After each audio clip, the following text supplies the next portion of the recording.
In the year 1050, the dwarven civilization of Kin Melville, the Oaken Tomes, exhausted the last of its mines.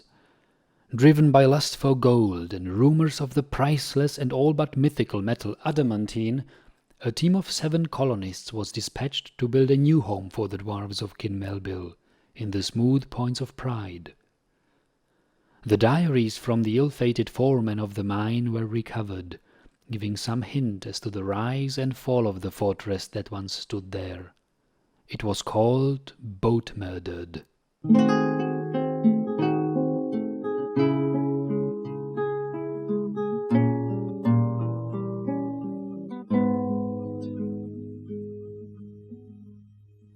Month Granite, year 1050. We've set out for the mine, led by the Miners' Guild representative. The man claims to have led several successful expeditions, so taking his advice, we've set out with a skeleton crew. 1 miner, 1 lumberjack, a pair of farmers and some craftsmen. He suggested a plenty of meat and, my favorite, booze, as well as some seeds and a few dogs and cats. He swears the dogs will pay for themselves a dozen times over in warding off larger wildlife, while the cats will make indoor life more comfortable and pest-free. I thought he muttered something about their taste as well, but I'm sure I misheard. The new fortress site is truly in the puckered sphincter of nowhere. The nearest civilization, if you can call it that, is a goblin citadel to the northeast. But the guildsman swears they've surveyed for precious metals and this is the best spot. There's also a river nearby, which means one underground, which means we can start our farm without much trouble once we dig to it. Of course he waits till he is leaving to tell us the name of the site. Koganusan, Boatmurdered. Then takes off at a flat run, promising to be back real soon. Bloody nobles. But still, nothing to do but start. Strike the earth! Stockpiles, send someone to chop a few trees, and send someone else to dig for the river. God damn, but there are a lot of elephants around.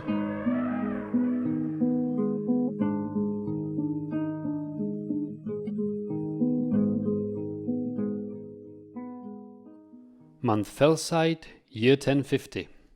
Hit the river. Got lucky and found it at a low point. Heard tell of some nasty cave floods and damn glad I didn't have to see one. We can start the farm now and carve out some other rooms. Month Hematite, year 1050. A few months on and it looks like we might actually survive. We've got a farm up, got some bedrooms which ain't much to look at, but at least they've got beds. Got a dining room with some decent thrones and got a bunch of traps. God knows why, but the lads love them. Stand around, staring at them for hours. Nothing out of the river yet, and the elephants have been pretty quiet. Too quiet. I see them out there, staring at me with those beady eyes, those gleaming tusks, looking over the river. Elephants can't swim, can they?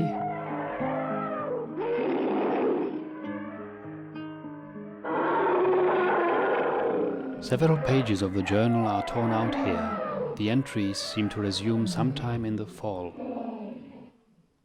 In the distance we see merchants trying to dodge the elephants. The betting pulls up to 10 stone blocks and a rat skull. We really need to make some coins. I guess the trade depot was a good idea, but we'll see if we can finish it before they get here or get eaten by those bloody pachyderms.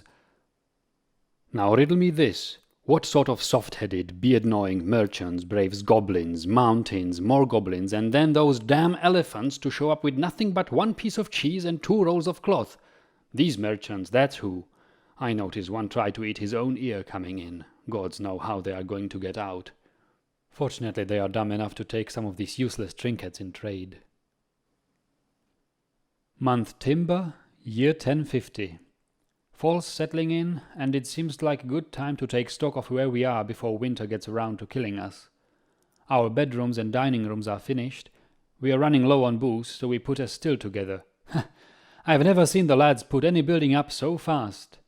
And we've got a butcher's shop behind closed doors, so the squeamish don't get put off their meat, seeing where it comes from.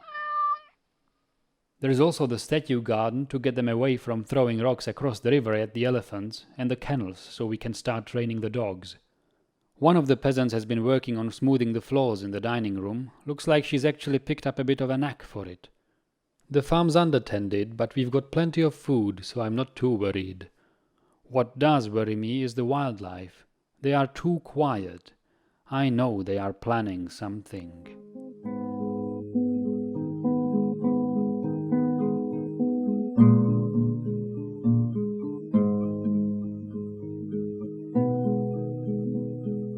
Month Moonstone, year 1050. Growing season's over, so I've got a new project for the lads. With a little bit of digging and creative channel building, we can get a nice moat set up and hopefully keep away most of the wildlife, at least from the north. We'll put a drawbridge over the top of it, and we can seal off that side if the elephants get too close for comfort. One of the lads thinks we might even be able to set some traps in there for some critters if we work at it a bit. Might kick up our breeding stocks for food a tad. Month Opal, year 1050. Those fucking monkeys. I didn't even see them come in, but one of them ran off with something. Oh shit. These are not cute little chimpanzees, oh no. These are big mandrills, pissed off and greedy. They feel justified in stealing anything not nailed down. And if they can pry something loose, for instance a dwarf's arm, it ain't nailed down in their book.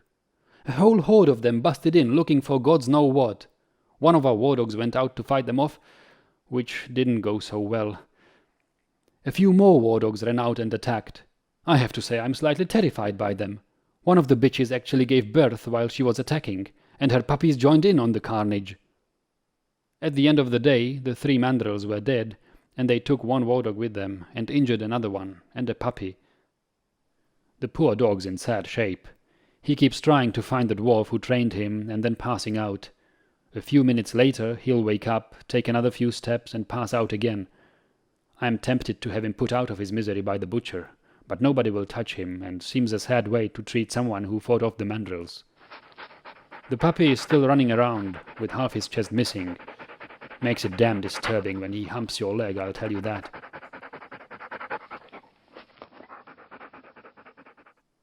Month Obsidian, year 1050. And with that, I'm off. The fort's in passable shape for the next overseer. Got the drawbridge hooked up with a lever in the statue garden. There's some traps at the river, entrance and well. Got most of the livestock crammed into a cage near the butcher, and everything looks fit to start the next spring. I am leaving if I can dodge the elephants one last time, and if the mandrills don't get me first. Here is the fort as I left it. We'll see what the future has for it.